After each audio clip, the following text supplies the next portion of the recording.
বয়স বাড়ার সাথে সাথে জিহ্বাটা কেমন জানি বুঝে যায়। খাবারের স্বাদ সাধ্যের মধ্যে রাখতে হয়। আসলে যখন বয়স খুব কম ছিল তখন কোনো খাবারেরই কোনো বাছ ছিল না। যখন যা মনে চায় তাই খেতাম। আর মনে হচ্ছে যে এখন একটু বয়সে এসে পড়েছি।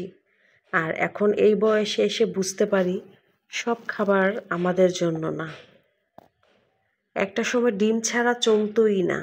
ডিমের কুসুম ছিল সবচাইতে মজার খাবার। আর এখন প্রেশারের জন্য সাদা অংশটা খেতে হয়, হলুদটুকু আর খেতে পারি না, ফেলে দিতে হয়। বড় মাছ ছাড়া তো খেতেই পারতাম না। আর মাছের মাথা, বড় মাছ যখন আনতো, মাথাটাকে এত সুন্দর করে নিজে বেছে পরিষ্কার করে একদম মচমচে করে ভেজে নিতাম। গোসল করার পর নিরিবিলি বসে বসে মাথাটা খাবো। আর এখন মাছের মাথা দেখলেই ভয় পাই। কেমন হয়ে গেল দিনটা। ছোট মাছ তো পছন্দই করতাম না। আর এখন বাজারে গেলে জামাইকে বলি বড় মাছ আনবা না, ছোট ছোট মাছ আনবা, ছোট মাছ খেলে ভালো। আর মাংস ছিল বাধ্যতামূলক। মাংস ছাড়া তো মুখে খাবারই জুটত না। কেমন যেন হয়ে গেল জীবনটা, সবই এলোমেলো।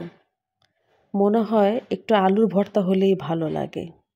আর একটা ডিম ভাজি আর আলুর ভর্তা হলেই মনে হয় প্লেটের সবটুকু ভাত শেষ করতে পারবো।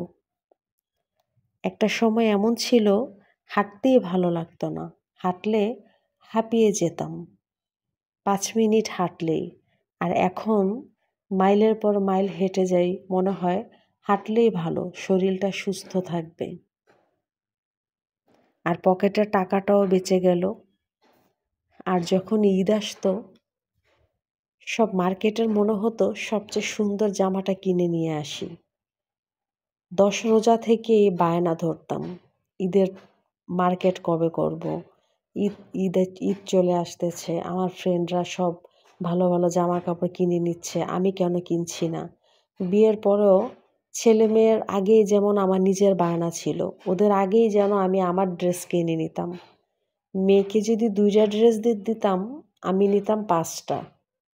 আর এখন ঈদ আসলেও মনে হয় না আজকে ঈদ। আর যাও জামা কাপড় নেই, মনে হয় এখনো সে ভাঁজি খোলা হয়নি, গায়ে পরবো তো দূরে থাক। আসলে এটাই জীবন আর এটাই বাস্তবতা। এমন একটা বয়সে এসে পড়েছি, কিছুই ভালো লাগে না। খাওয়া দাওয়া মেনটেন, জামা কাপড়, হাঁটা চলা, সব কিছুতেই যেন একটা রুটিন চলে এসেছে। আসলে যখন ছোট ছিলাম ওটাই মনে হয় ভালো ছিল।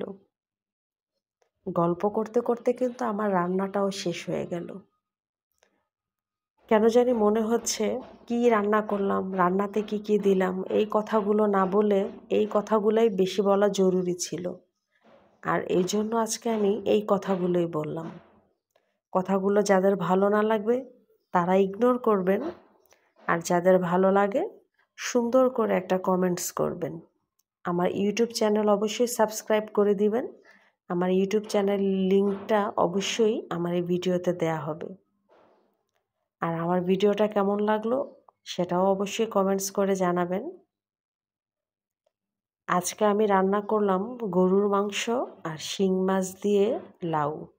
লাউ তরকারি আমার খুবই পছন্দ। এটা যেহেতু শীতকালীন তরকারি, আমার মনে হয় আমি প্রতিদিন লাউ তরকারি খেতে পারি। একদম টাটকা শিং মাছটা নিয়ে এসেছিল আপনাদের ভাইয়া। নিজের হাতে সুন্দর করে মাছগুলো কেটে নিলাম, পরিষ্কার করে ঘষে তারপর রান্না করলাম। আর লাউটাও ছিল একদম টাটকা। শীতকালে তো একদম টাটকা তরকারি বাজারে পাওয়া যায়।